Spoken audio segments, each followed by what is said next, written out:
Hello friends, good morning everyone. तो देखिए students, आज हम जो है एनडीए 2021 का जो पेपर सेट है वो सोल्व करेंगे। ठीक है, आप सभी बच्चे ध्यान से पढ़ेंगे। तो देखिए फर्स्ट जो क्वेश्चन है उस पर चलते हैं। तो फर्स्ट जो क्वेश्चन है वो है आपका अपोजिट मीनिंग बताना। भाई अपोजिट बताना, इसका मतलब इसका उल्टा बताना है। पहला है क्वेश्चन अट्रैक्टिव। अट्रैक्टिव का अपोजिट बताना। देखो ऑप्शन है ए के अंदर है अननेचुरल, अननेचुरल। बी ऑप्शन है बेटा मॉडर्न, मॉडर्न। सी ऑप्शन है बेटा रिपल्सिव, रिपल्सिव। और डी ऑप्शन है डिसअप्रूविंग, डिसअप्रूविंग। बेटा ये ऑप्शन है आपके। तो देखिए अट्रैक्टिव होता है जो आकर्षित करे, जो आप एक वस्तु या एक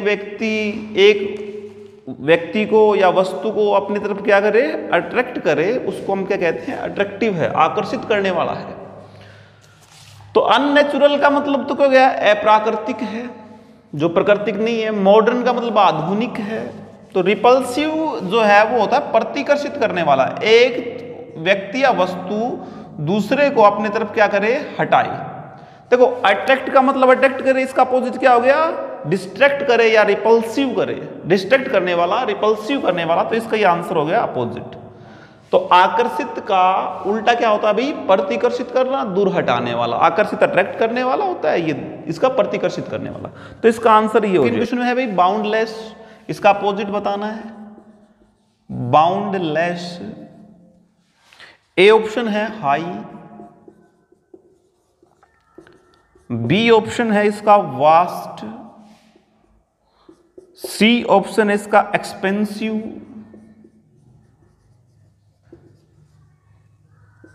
और डी इसका ऑप्शन है फाइनाइट। तो देखिए बेटा बाउंडलेस का मतलब होता है जिसकी कोई बाउंडिंग ना हो, जिसकी कोई लिमिट ना हो, अनलिमिटेड है।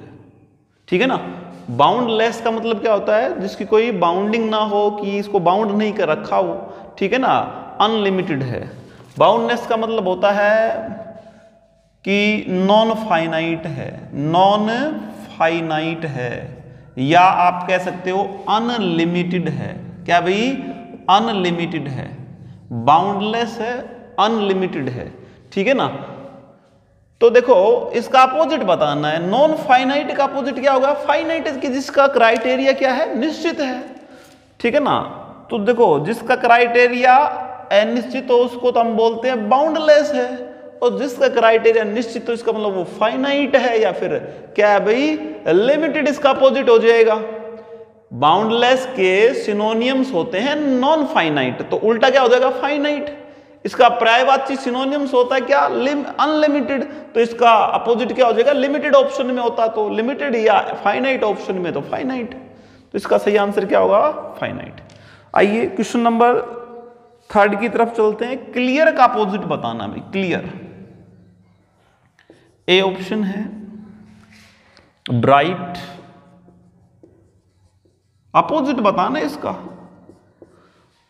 क्वेश्चन नंबर 3 है, ये सेकंड था। नेक्स्ट ऑप्शन है ओपेक, ओपेक। सी ऑप्शन है क्लाउडलेस, डी ऑप्शन है ब्लू। तो देखिए क्लियर का अर्थ क्या होता है, something which is very clear और कॉन्स्पिक्यूअस। इसका मतलब बिल्कुल स्पष्ट है जो चीज, क्या है भाई, स्पष्ट है। तो क्लियर का अर्थ होता है भाई स्पष्ट है, साफ है। भाई स्पष्ट है, या आप कह सकते हो साफ है। तो ब्राइट, तो इसका अपोजिट बताना है। देखो ब्राइट तो इसका सिनोनिम्स हो गया, है कि नहीं। अच्छा, ओपेक होता है अपारदर्शक। इसको याद कर सकते हो, ओ ये चीज तो पैक है भाई, और पैक चीज को आप देख नहीं सकते कि अंदर क्या है। कोई चीज डब्बे में पैक, आप उसको कैसे देख सकते हो क्या अंदर, अगर डब्बा क्या है, अपारदर्शक है। तो तो इसका मतलब देखो ये स्पष्ट है, इसको आप स्पष्ट नहीं दे सकते। इसका मतलब ओपेक का अर्थ होता है अपारदर्शक या अस्पष्ट, अपारदर्शक या अस्पष्ट। तो इसका आंसर हो जाएगा कि ये क्लियर का मतलब स्पष्ट, इसका अपोजिट बताना, उल्टा बताना, तो इसका आंसर क्या हो जाएगा भाई, ओपेक है, ये तो अपारदर्शक है, स्पष्ट है। फोर्थ जो क्वेश्चन है वह डीप, डीप का अपोजिट बताना भाई। ए ऑप्शन है डार्क, बी ऑप्शन है लाइट, सी ऑप्शन है डेंजरस, और बेटा डी ऑप्शन है आपका शैलो, शैलो। तो देखिए फर्स्ट क्वेश्चन डीप, तो डीप का जो अर्थ है वो होता है गहरा। डीप है कोई चीज, डीप का मतलब गहरा है, बड़ी गहराई से, है ना, गहरा या गहराई इसका अर्थ होता है। तो डार्क का मतलब तो अंधकार में होता है, तो इसका उल्टा बताना गहरा का, गहरा का मतलब गहराई से किसी चीज को देखे, और एक हम ऊपरी तौर पर या स्थायी रूप से किसी चीज को देखे, इसका उल्टा हो जाएगा। लाइट का मतलब क्या होता है, हल्का, ठीक है। दूसरा लाइट का अर्थ होता है प्रकाश, तो ये तो नहीं होता हल्का या प्रकाश। डेंजरस का मतलब होता है खतरनाक, पेरिलियस है कोई चीज, खतरनाक है, डेंजरस है, हैजार्डियस है। तो भाई ये इसका शैलो, शैलो का अर्थ होता है सुपरफिशियल, सुपरफिशियल।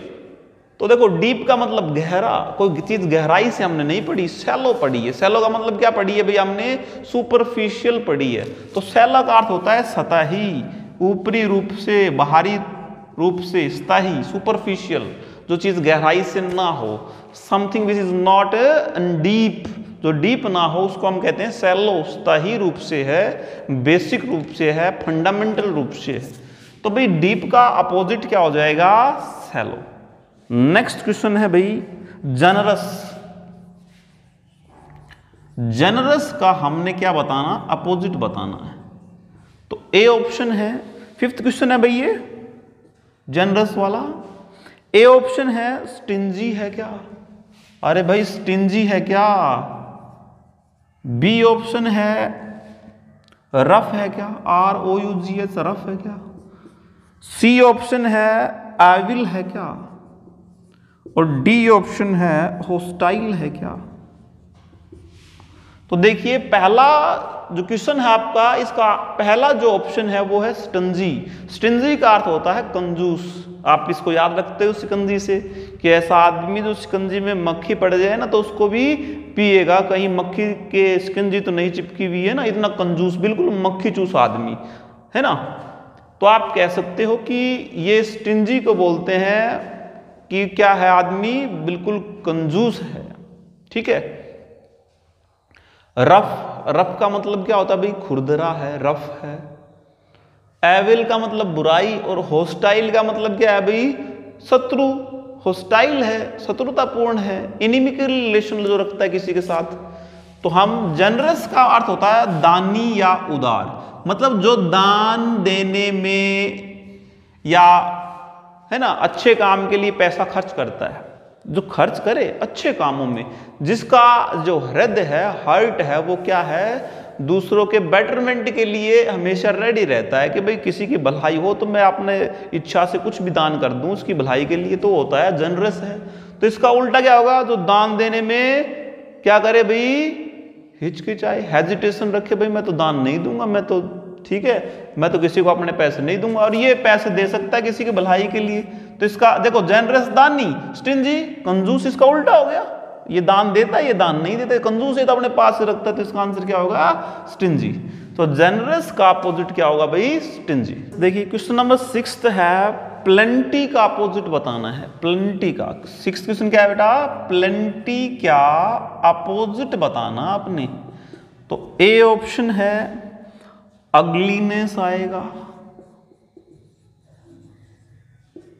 अब बी ऑप्शन है आपका स्कैरसिटी आएगा क्या, अरे भाई स्कैरसिटी आएगा क्या। सी ऑप्शन है रफनेस आएगा क्या,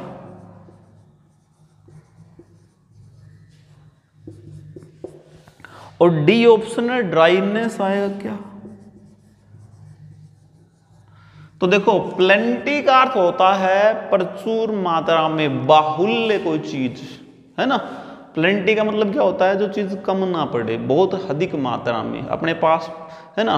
क्या है? कोई चीज प्लेंटीफुल है, इसका मतलब क्या है कि वो चीज कम नहीं है अपने पास, बहुत अधिक मात्रा में है। प्लेंटीफुल है, एम्पल है, प्रचुर मात्रा में है, पर्याप्त है, एम्पल है, ठीक है ना। तो भाई प्लेंटी का अर्थ होता है प्रचुर मात्रा में, प्रचुर है अपने पास, कम नहीं है कोई चीज। इसका उल्टा बताना है। अगलीनेस क्या होता है? भद्दापन होता है। अगली होता है भद्दी, कुरूप, कुरूपता या भद्दापन कहलाती है अगलीनेस। तो भाई स्कैर्सिटी क्या होती है? स्कैर्सिटी होती है कमी या अभाव, किसी चीज की कमी या अभाव, कमी या भाई आप कह सकते हो अभाव है।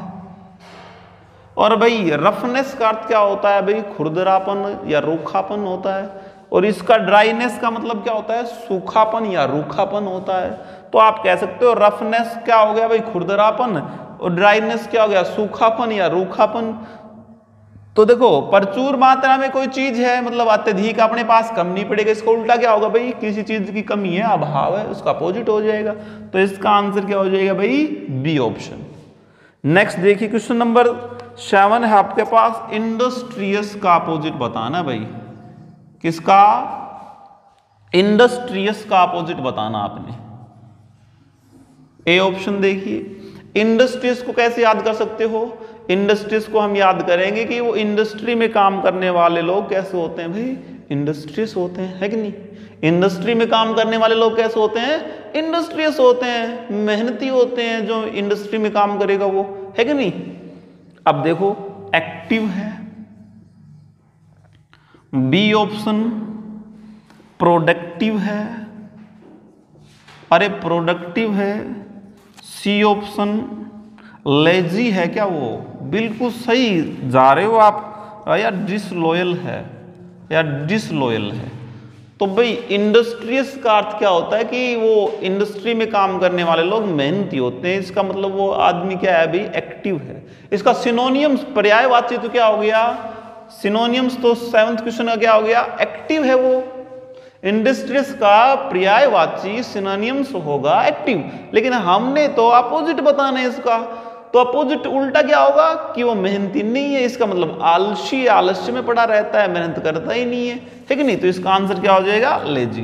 प्रोडक्टिव क्या होता है? प्रोडक्टिव होता है उत्पादक, जो चीज जो किसी प्रोडक्शन में काम करे, इसको आप क्या कह सकते हो? एक्टिव बोल सकते हो, ठीक है। और डिसलॉयल का मतलब होता है जो क्या है? लॉयल नहीं है। डिसलॉयल है, बेवफा है, धोखेबाज है, ठीक है।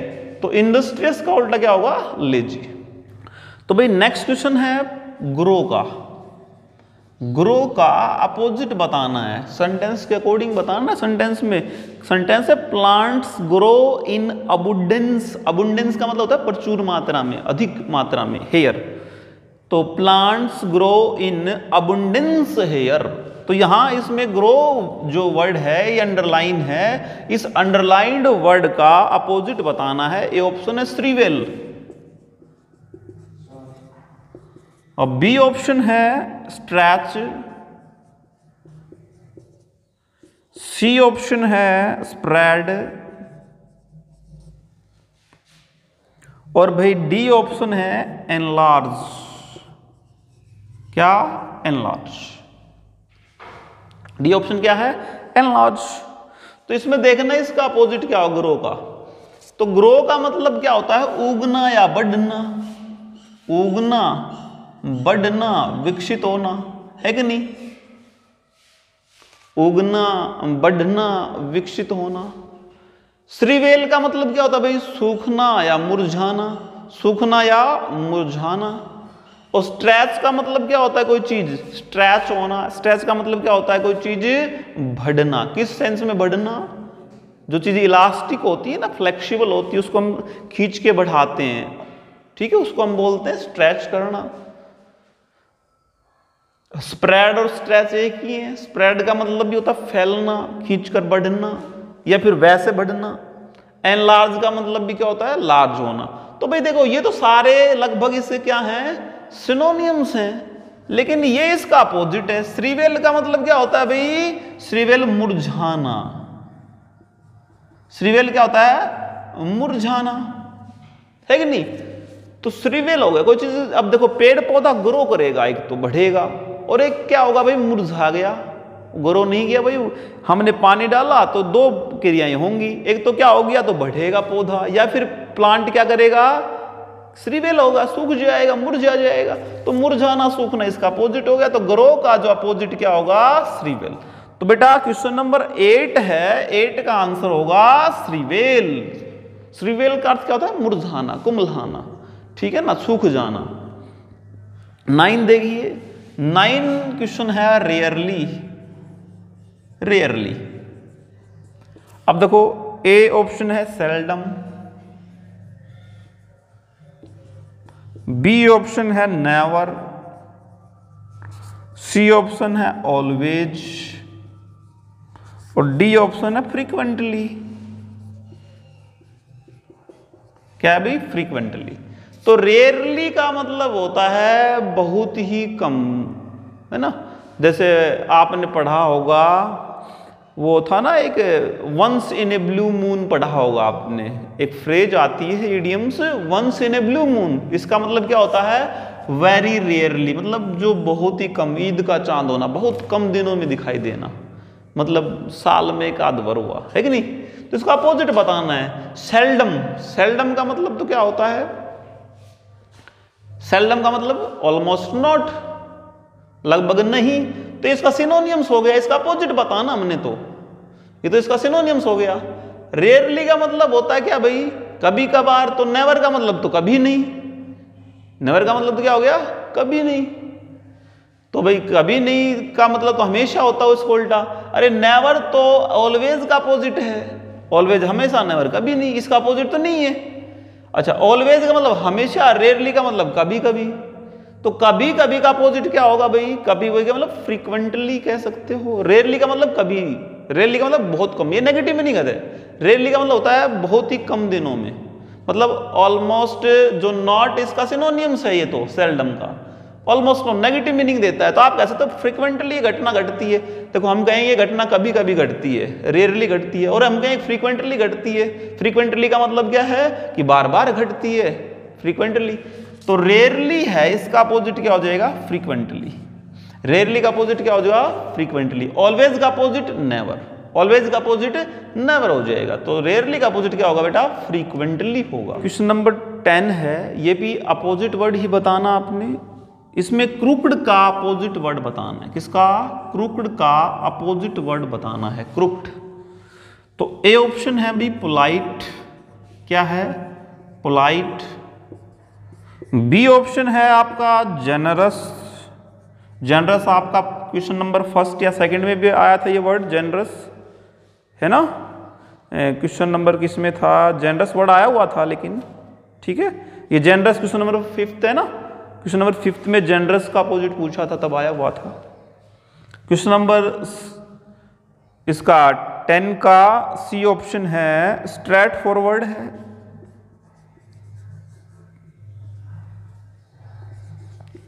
स्ट्रेट फॉरवर्ड है। डी है हैप्पी है, हैप्पी। तो देखो बेटा, क्रूक्ड होता है कुटिल आदमी, टेढ़ा आदमी। क्या होता है? टेढ़ा, जो मतलब सीधी सीधी बात ना बोले, कुटिलता से काम करे। टेढ़ा आदमी दुष्ट और टेढ़ा, कुटिल, क्रूक्ड कहलाता है। क्रूक्ड का मतलब क्या होता है? कुटिल और दुष्ट। कुटिल है ना, जिसको समझना मुश्किल है, क्रूक्ड है, कुटिल है, बड़े कुटिलता से काम करता है, उसको हम क्या बोलते हैं? क्रूक्ड है, टेढ़ा मेढ़ा है, ठीक है ना। टेढ़ा मेढ़ा या कुटिल बोल सकते हो। पोलाइट का मतलब तो विनम्र होता है, जिसका स्वभाव क्या हो? विनम्र हो। जनरस क्या होता है? दानी, आपने पढ़ा ही था। स्ट्रेट फॉरवर्ड का मतलब जो सीधी खरी खरी बात बोलता है, टेढ़ी मेढ़ी बात नहीं बोलता, है ना। स्ट्रेट फॉरवर्ड, स्ट्रेट लाइन में बात बोलता है, कोई अपनी तरफ से जोड़ता नहीं है, बिल्कुल क्या स्पष्टवादी है, कुटिल नहीं है। और हैप्पी मतलब खुश, तो आपने पढ़ा, कुटिल तो क्या होता है? तो स्ट्रेट फॉरवर्ड ना हो, है कि नहीं? तो आप कह सकते हो तो इसका अपोजिट क्या हो जाएगा? जो स्ट्रेट फॉरवर्ड हो, बिल्कुल स्पष्ट बात बोलता हो, टेढ़ी मेढ़ी घुमा फिरा कर बात नहीं बोलता हो, कुटिल दुष्टता से काम नहीं करता, बिल्कुल क्या है भाई? स्पष्टता से काम करता है, उसको स्ट्रेट फॉरवर्ड बोलते हैं। तो भाई क्रूक्ड का अपोजिट क्या हो गया? Straight forward. तो आइए नेक्स्ट क्वेश्चन। अब देखो पार्ट ये क्वेश्चन नंबर 1 से 10 तक जो क्वेश्चन थे वो अपोजिट थे। अब देखिए क्वेश्चन नंबर 11 से 20 तक हम पढ़ेंगे सिनोनियम्स, इसके पर्यायवाची पढ़ेंगे, अब तक अपोजिट पढ़े हैं। तो आइए सिनोनियम्स की तरफ बढ़ते हैं। क्वेश्चन नंबर 11 है कॉन्टेजियस। क्वेश्चन नंबर 11 क्या है भाई? अब देखो भाई सिनोनियम्स बताने हैं। क्या बताने हैं? सिनोनियम्स बताने हैं, पर्यायवाची बताने हैं। तो भाई क्वेश्चन नंबर 11 का है कॉन्टेजियस का, क्या भाई? कॉन्टेजियस है, इसका सिनोनियम्स बताना है, पर्यायवाची बताना आपने। तो ए ऑप्शन है भाई एरोगेंट है। कैसा है भाई? एरोगेंट है। बी ऑप्शन है कि ये डिसरिस्पेक्टफुल है, डिसरिस्पेक्टफुल है। और भाई सी ऑप्शन है कि ये सार्केस्टिक है। क्या भाई? सार्केस्टिक है। और डी ऑप्शन है कि ये कैचिंग है। डी क्या है भाई? कैचिंग है। तो भाई कॉन्टेजियस का मतलब होता है जो चीज है ना, किससे पहले? संक्रमण से पहले, कांटेक्ट करने से, एक दूसरे को छूने से पहले, छुआछूत की बीमारी है ना, कांटेक्ट में आने से पहले वो क्या करे? एक दूसरे को कैच कर जाए। ऐसी बीमारी जो एक दूसरे के संपर्क में आने से कैच कर जाए उसको हम क्या कहते हैं? कॉन्टेजियस है भाई। क्या भाई? कॉन्टेजियस है, संक्रामक है, ठीक है ना, छुआछूत की बीमारी है जो। तो भाई कॉन्टेजियस का सिनोनियम्स बताना है, अब की बार उल्टा नहीं बताना, पर्यायवाची बताना है, सेम मीनिंग बताना है। तो कॉन्टेजियस आप कह सकते हो कैचिंग है भाई, जो एक दूसरे को कैच कर जाए, ऐसी बीमारी कॉन्टेजियस कहलाती है। जैसे कोरोना चल रहा है कि नहीं, तो भाई कॉन्टेजियस का अर्थ क्या होगा? कैचिंग। तो इसका सिनोनियम्स क्या होगा? कैचिंग। आइए नेक्स्ट क्वेश्चन की तरफ चलते हैं। क्वेश्चन नंबर 12 है डायनामिक का सिनोनियम्स बताना है। डायनामिक है, डायनामिक का मतलब होगा चेंजेबल है। क्या है भाई?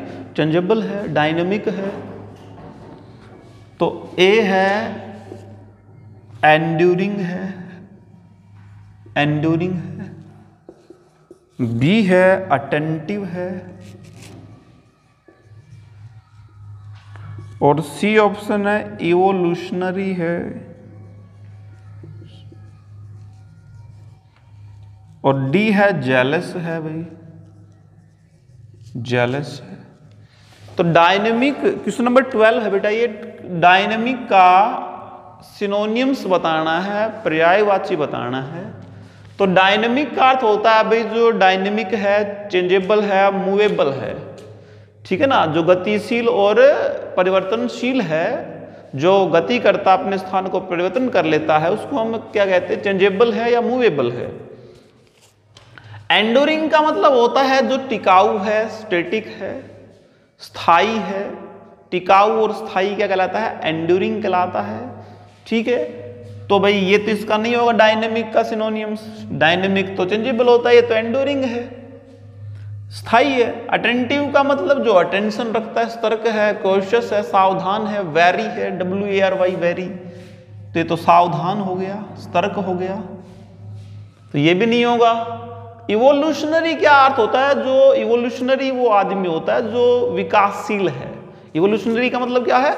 विकासशील है। इसका मतलब आप इवोल्यूशनरी है, विकासशील है भाई, कैसा है? विकासशील है।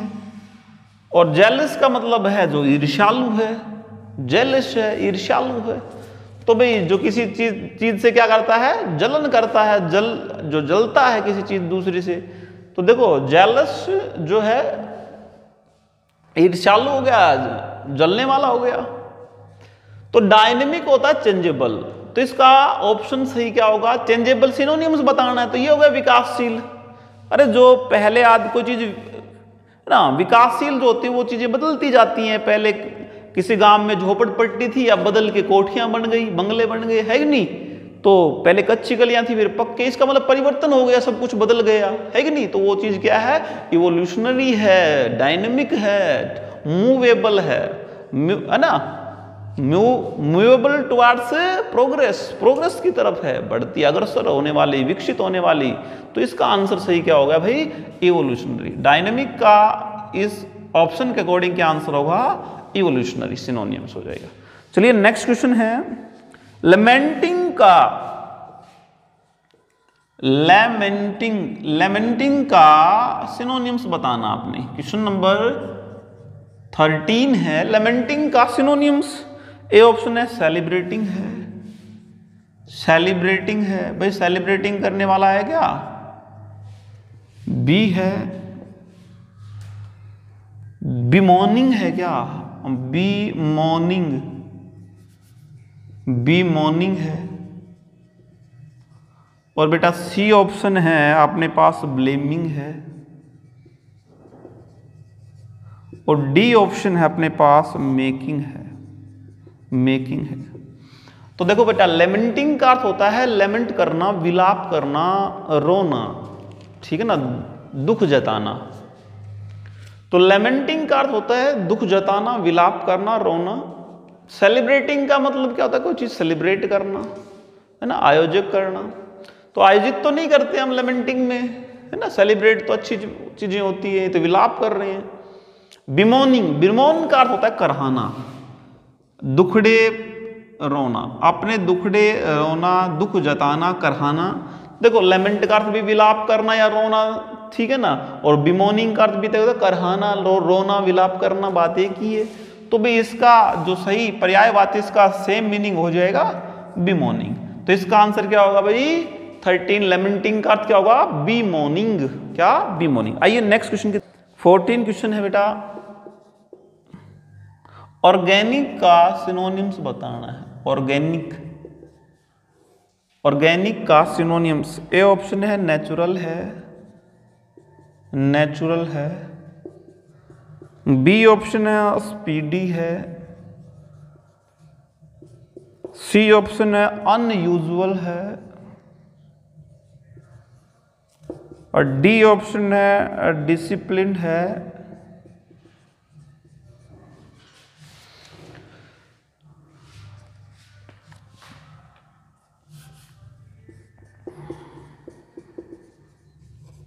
तो डी ऑप्शन क्या है भाई? डी ऑप्शन है डिसिप्लिन है। तो ऑर्गेनिक क्या होता है भाई? इस ऑप्शन के क्वेश्चन के अकॉर्डिंग क्या है? Under his leadership the company grew in an organic manner. Organic का मतलब क्या है कि अपने आप ही, है ना, नेचुरल रूप से जो है ना, जो कंपनी है वो विकसित हो गई, विकास की तरफ जो है ना चल पड़ी, ठीक है, कोलैप्स नहीं हुई। तो आप कह सकते हो ऑर्गेनिक कृषि कर रहे हैं, बोलते ना ऑर्गेनिक खाद का प्रयोग करो। ऑर्गेनिक का मतलब नेचुरल। तो ऑर्गेनिक का अर्थ होता है भाई नेचुरल। सिनोनिम्स क्या होता है? नेचुरल। ऑर्गेनिक का अर्थ होता है नेचुरल। तो इसका सिनोनिम्स बताना, तो क्या आंसर हो गया? नेचुरल। तो ऑर्गेनिक का अर्थ क्या होता है भाई? नेचुरल, प्राकृतिक रूप से, स्वाभाविक रूप से, ठीक है ना। तो ये हो जाएगा क्वेश्चन नंबर 14 का आंसर है वो नेचुरल हो जाएगा। तो देखिए क्वेश्चन नंबर 15 है दोस्तों, ओरेटरी का सिनोनिम्स बताना है। ओरेटरी, ए ऑप्शन है डिसिट, डिसिट। बी ऑप्शन है इलोक्वेंस। सी ऑप्शन है लुक्स, और डी ऑप्शन है नोबिलिटी। तो बेटा ओरेटरी का अर्थ होता है वक्तव्य या भाषण, वक्तव्य या भाषण। जो हम बोलते हैं ना वो हमारी ओरेटरी है, वक्तव्य है। ओरेटर एक ओरेटरी देता है, वक्ता एक वक्तव्य देता है। तो वक्तव्य या भाषण ओरेटरी होता है। डिसिट होता है धोखा देना। इलोक्वेंस किसको बोलते हैं? बोलने की कला, भाषण देने की कला या वक्तव्य की कला। तो इसका सिनोनिम्स हो जाएगा। ओरेटरी का सिनोनिम्स क्या हो जाएगा? इलोक्वेंस। इलोक्वेंस का अर्थ क्या होता है? आर्ट ऑफ स्पीकिंग वेल, अच्छे बोलने की कला, अच्छे भाषण देने की कला। तो इसका सही आंसर हो जाएगा इलोक्वेंस हो जाएगा, ठीक है ना। एलोक्वेंस इसका सही आंसर होगा, ओरेटरी का सही सिनोनिम्स होगा। क्वेश्चन नंबर 16 है पैट्रॉन। पैट्रॉन का पर्यायवाची बताना है भाई। पैट्रॉन होता है संरक्षक, ठीक है ना। पैट्रॉन क्या होता है? देखभाल करने वाला, संरक्षक होता है, ठीक है ना। तो पैट्रॉन है तो ए ऑप्शन है भाई एंटरप्रेन्योर है।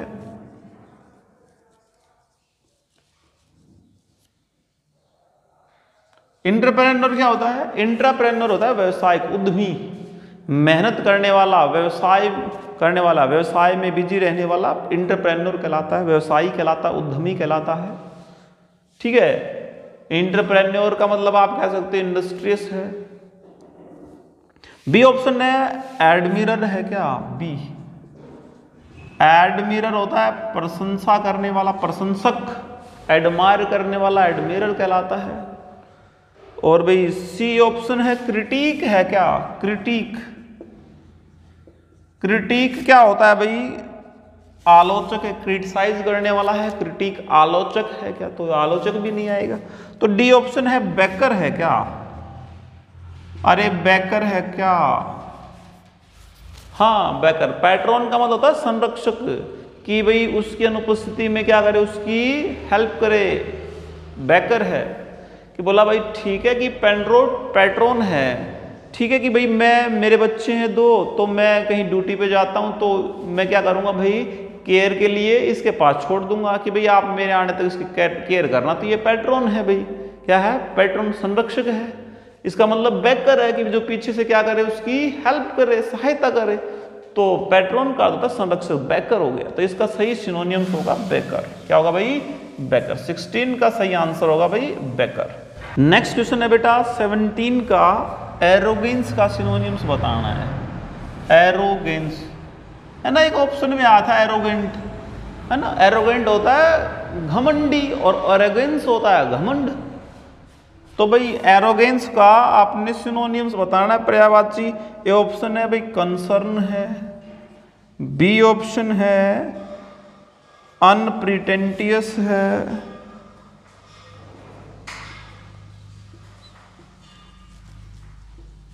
और सी ऑप्शन है कंसीट है, और डी ऑप्शन है सिंप्लिसिटी है। तो भाई देखो एरोगेंस होता है घमंड। अरे भाई डिसिट धोखा देना, कंसीट घमंड। देखो डिसिट और कंसीट 2 अलग अलग वर्ड हैं। और देखो जब जिस भी वर्ड को हम बोलेंगे और उसको प्रोनाउंशिएट करेंगे उसमें सीट की आवाज आती है तो ई पहले आती है, आई बाद में। जैसे कंसीट तो ई पहले आई बाद में, डिसिट ई पहले और आई बाद में। सी की आवाज आती है जिसमें, तो उसमें में ई पहले लिखना, आई बाद में लिखना है। ठीक है ना, जैसे स्पेलिंग मिस्टेक में भी आता है ये वर्ड। तो भाई एरोगेंस का जो अर्थ होता है, एरोगेंस किसको बोलते हैं? घमंड को। अब कंसर्न का मतलब क्या होता है? समझ। अनप्रिटेंशियसनेस का मतलब क्या होता है? तो आदमी दिखावा ना करे, घमंड ना करे कि मेरे पास कुछ चीज है। इसका मतलब ये तो सादा आदमी हो गया, दिखावा ना करने वाला हो गया, नेचुरल हो गया। कंसीट का मतलब होता है घमंड। और सिंप्लिसिटी का मतलब क्या होता है भाई? कोई चीज सिंप्लिसिटी है उसकी, है कि नहीं, सादगी है। तो भाई कंसीट इसका आंसर हो जाएगा घमंड। कंसीट का अर्थ भी क्या होता है बेटा? घमंड। क्वेश्चन नंबर 18 है रिकनसेंस का अर्थ क्या होगा? क्वेश्चन नंबर 18 है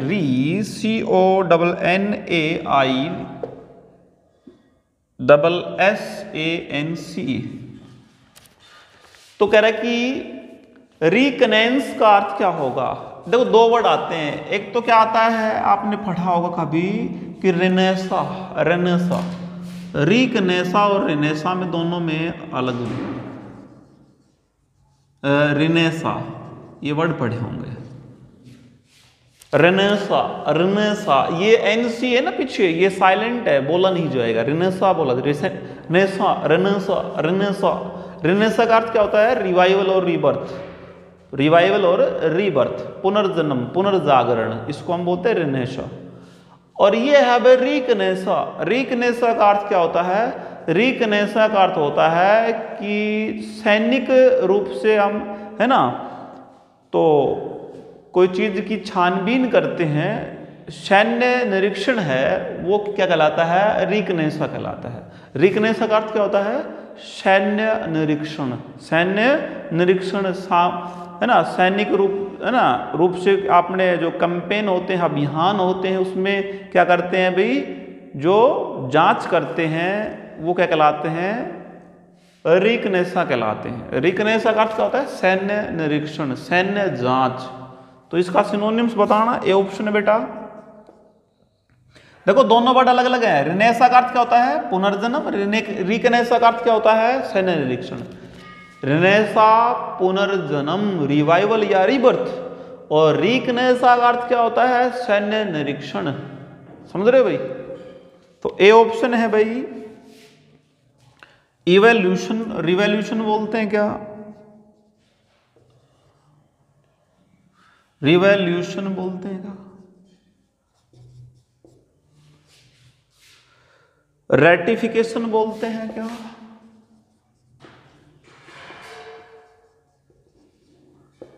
सी ऑप्शन है इन्वेस्टिगेशन। बिल्कुल सही भाई। अभी हमने बताया कि सैन्य निरीक्षण बोलते हैं, इन्वेस्टिगेशन होती है।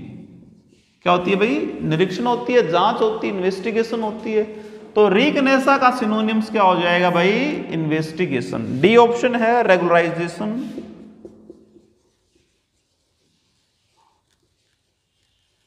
रेगुलराइजेशन, नियमितता। तो ये नियमितता तो नहीं आएगा, इसका आंसर क्या होगा, रिकनेसा का आंसर क्या होगा भाई, इन्वेस्टिगेशन है, जांच है, क्योंकि ये रिकनेसा का अर्थ होता है सैन्य निरीक्षण, सैन्य जांच। तो इसका सही आंसर क्या हो जाएगा, इन्वेस्टिगेशन। आइए नेक्स्ट क्वेश्चन की तरफ। क्वेश्चन नंबर 19 है, रेप्लिका का सिनोनिम्स बताना है। रेप्लिका का सिनोनिम्स बताना है। ए ऑप्शन है प्राइड है, बी ऑप्शन है क्लॉन है, सी ऑप्शन है लव है, डी ऑप्शन है ओरिजिनल है। तो बेटा रेप्लिका का अर्थ होता है किसी की फोटोकॉपी, किसी चीज की क्या भाई, सेम फोटोकॉपी है, उसके समान कृति है, समान प्रतिकृति है। तो रेप्लिका का अर्थ क्या होता है भाई, उसकी फोटोकॉपी है, प्रतिकृति है। ठीक है ना, रेप्लिका है। तो सिनोनिम्स बताना है पर्यायवाची। तो प्राइड तो क्या हो गया भाई, है प्राइड तो घमंड हो गया, तो प्राइड तो नहीं है, तो क्लोन आएगा। क्लोन बना रखा हमको, नहीं तो उसका क्लोन है। क्लोन का मतलब क्या होता है, सेम फोटोकॉपी बना के तैयार कर दी उसकी, है ना, उसके जैसा हूबहू। तो भाई रेप्लिका का होता है हूबहू चीज, तो इसका आ जाएगा क्लोन। क्या आ जाएगा, क्लोन। और बेटा लास्ट सिनोनिम्स है सार्डोनिक। सार्डोनिक 20 नंबर क्वेश्चन है बेटा। सार्डोनिक का आपने क्या बताना है, सिनोनिम्स। ए ऑप्शन है कंपेंसेट है क्या भाई, ए ऑप्शन है कंपैशनेट है क्या, कंपैशनेट है। कंपैशन किसको बोलते हैं, सहानुभूति आदमी को, जिसके अंदर सहानुभूति दया की भावना होती है, दयालु सहानुभूति का आदमी कंपैशनेट कहलाता है। कंपैशनेट तो नहीं होगा भाई। इंसाइटफुल है क्या, अरे इंसाइटफुल है। सी ऑप्शन है मॉकिंग है क्या, मॉकिंग। और डी ऑप्शन है कॉमिक है क्या, कॉमिक।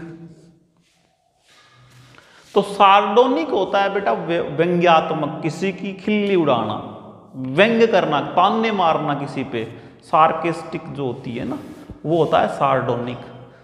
तो कंपैशन, तो ये होता है भाई सार्डोनिक व्यंग्यात्मक होता है। ठीक है, ताना जो बोलते हैं। कंपैशनेट सहानुभूति को होता है। इंसाइटफुल किसको बोलते हैं, जो बिल्कुल सतर्क सावधान होता है, इंसाइटफुल होता है। तेज बुद्धि मेटिकुलस बोल सकते हो आपको, ठीक है ना, वॉचफुल एंड मेटिकुलस इंसाइटफुल होता है। मॉकिंग का अर्थ होता है मॉकिंग, व्यंग्यात्मक, किसी को उपहास उड़ाना, किसी का खिल्ली उड़ाना। और कॉमिक का मतलब होता है जो हास्यपद हो। कॉमिक, देखो कॉमिक चीज हास्यपद होती है, किसी पे व्यंग नहीं होते, लेकिन वो हास्यपद होती है ना, किसी को बुरा ना लगता, किसी को बुरा नहीं लगता, लेकिन जो मॉकिंग है ना वो उसको बुरा लगता है, उस पर हम कोई ताने मारते हैं तब, तो ये स्टायरिक होता है। तो सार्डोनिक का अर्थ होता है मॉकिंग। क्या होता है भाई, मॉकिंग, उपहास आत्मक, उपहासात्मक या उपहास उड़ाने योग्य। तो सार्डोनिक का अर्थ क्या होगा, मॉकिंग होगा।